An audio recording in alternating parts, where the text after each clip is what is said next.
চীনের পাহাড়ি অঞ্চল তিব্বতে ভূমিকম্পে তাসের ঘরের মতো গুঁড়িয়ে গেছে হাজার হাজার বাড়ি। নিহতের সংখ্যা বেড়ে 53 জনে দাঁড়িয়েছে। আহত হয়েছেন আরও অন্তত 62 জন।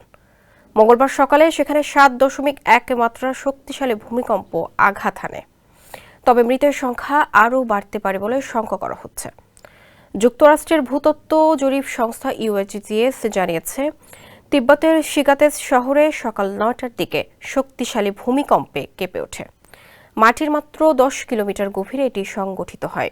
ভূমিকম্পটি এতটাই শক্তিশালী ছিল যে এটি নেপাল, ভারতের কিছু অংশ এবং বাংলাদেশেও অনুভূত হয়। স্যান্ডেলিনা সো, রূপচর্চায় আভিজাত্য। বড় ভূতাত্ত্বিক ফল্টে অবস্থানের কারণে ওই অঞ্চলে প্রায় ভূমিকম্প হয়ে থাকে। চীনের রাষ্ট্রীয় সংবাদ মাধ্যমে অবশ্য বলা হয়েছে, ভূমিকম্পটির মাত্রা ছিল 6.8।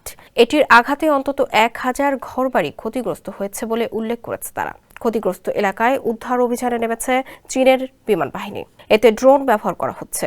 এভারেস্ট পর্বতশৃঙ্গের পাশে অবস্থিত তিব্বতের তাপমাত্রা হিমাঙ্কের নিচে থাকায় সেখানে উদ্ধার অভিযান বেশ দুরূহ হবে।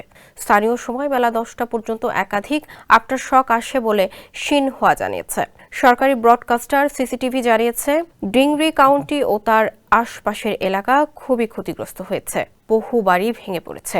ভিডিও ফুটেজ দেখে বার্তা সংস্থা রয়টার্স জানিয়েছে, শিগাতেসের অবস্থা খুবই খারাপ। প্রচুর বাড়ি ভেঙে রাস্তায় এসে পড়েছে। নেপালেও শক্তিশালী কম্পন অনুভূত হলেও সেখানে এখন পর্যন্ত কোনো ধরনের ক্ষয়ক্ষতির তথ্য পাওয়া যায়নি।